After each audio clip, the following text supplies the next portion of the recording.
Yeah, my name's Eric DeHaven. What we plan to do is, I was going to take a little bit of Tom Frick's time and give a brief overview of springs hydrogeology, but I think Bob did a pretty good job of that. So I'm going to really buzz through these slides quickly. And there we go.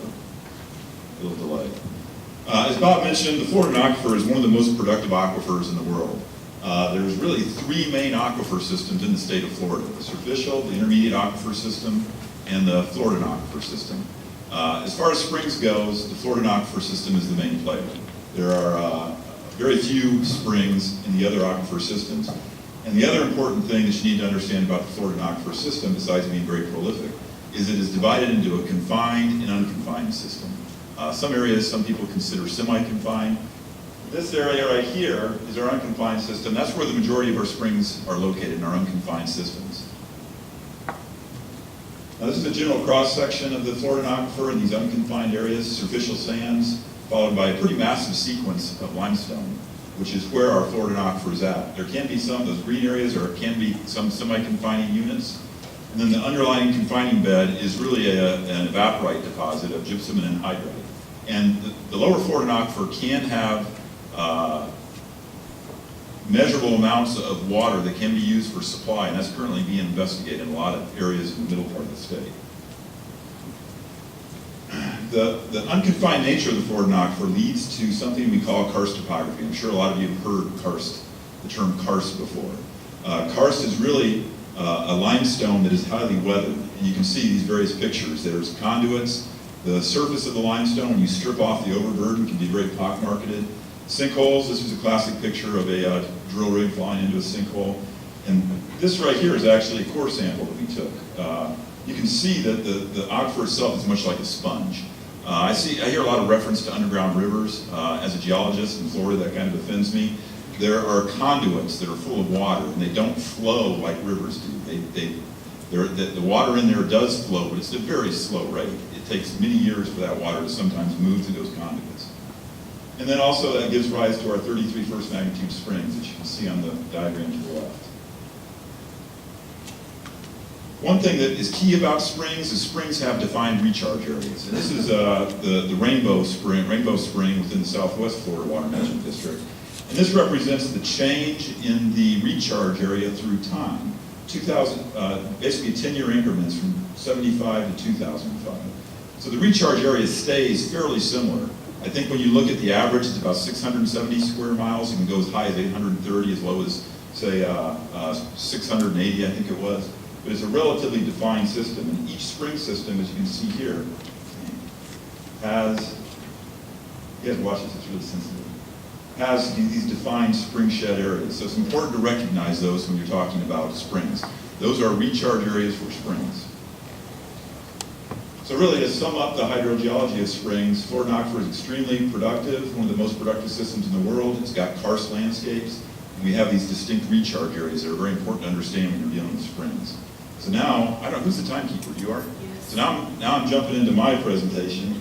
So Tom, I don't know how much that gives you time. Eric, you're doing great. So this is actually, I'm going to talk a little bit about quantity coming from our springs within the Southwest Florida Water Management District. In our district, we have 5 first magnitude springs: Wekiwachi, Chassahowiska, Rainbow, Kings Bay, Crystal River, and Homosassa. Collectively, about a billion gallons of discharge per day. And one thing that is very often forgotten is they give rise to some of the most extensive seagrass beds in the world that are located in our springs coast.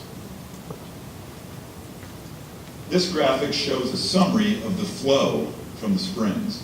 So you can see on the column is on the right-hand side, on the left-hand side, is the spring name, the period of record of data we've collected. I'm not even bothering this anymore. In the middle column is the average flow of the springs, and then you see the maximum value that was ever collected and the minimum value that was ever collected. The other thing I'd like to point out is that for Homosassa and Chassahowiska, that's not a full flow of the system. That's only where the USGS gauge is measured, and it's missing part of the flow. The other thing with Kings Bay, that's a synthetic record. There's been no long-term collective measurements of discharge on Kings Bay that can accurately depict the full discharge. So we basically used a hydrodynamic model to come up with the discharge as a part of our MFL development that's occurring right now. These are graphs that show the full discharge of the 5 major springs within our district. The top graphic is kind of our signature spring, Rainbow, and you can see collectively, if you look through the full data record, there's been changes, but it's relatively stable through the full period of time. Obviously, as Bob mentioned, the last few years, really since the 60s, discharge has gone down, but we think it's part of the long-term rainfall cycle predominantly. And you can see each of the other spring systems. The other long-term record there is Weeki Wachee in the purple.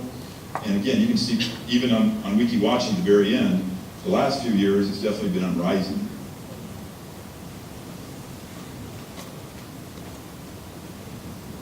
This shows rainfall and spring flow trends through time, and what's been done here is we've basically normalized all the spring flow to get it on the same scale.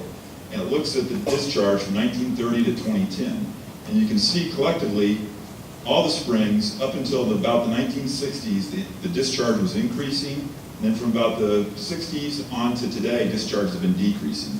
This has been a phenomenon that we have attributed to the Atlantic multi-decadal oscillation that occurs, which is a long-term rainfall pattern. So springs are obviously heavily impacted by flow, and you can see a more recent trend of this. The yellow represents departure from average of rainfall, and the blue represents the flow for Chassahowitzka on the left and Homosassa on the right. So recharge and spring flow is heavily dependent upon the amount of rainfall that we get. The other thing that is very much determined on spring flow is groundwater withdrawals. This looks at the groundwater withdrawals within the top graphic is since 1990 to today, the entire Northern District Planning Region, which is essentially the area on the left, Levy, Marion, Citrus, Hernando, and Sumter and Lake counties. And the bottom graphic is the groundwater use from 1990 to today for just Citrus and Hernando County. And as you can see, one thing that we've noticed very predominantly is that on this tail end right here, the recession that we recently went through had a huge impact on groundwater withdrawals, and they've fallen off due to the lack of additional development going in and business expansion, things like that. This slide then kind of summarizes our minimum flows and levels program, and it looks at the 5 major first magnitude springs within our district.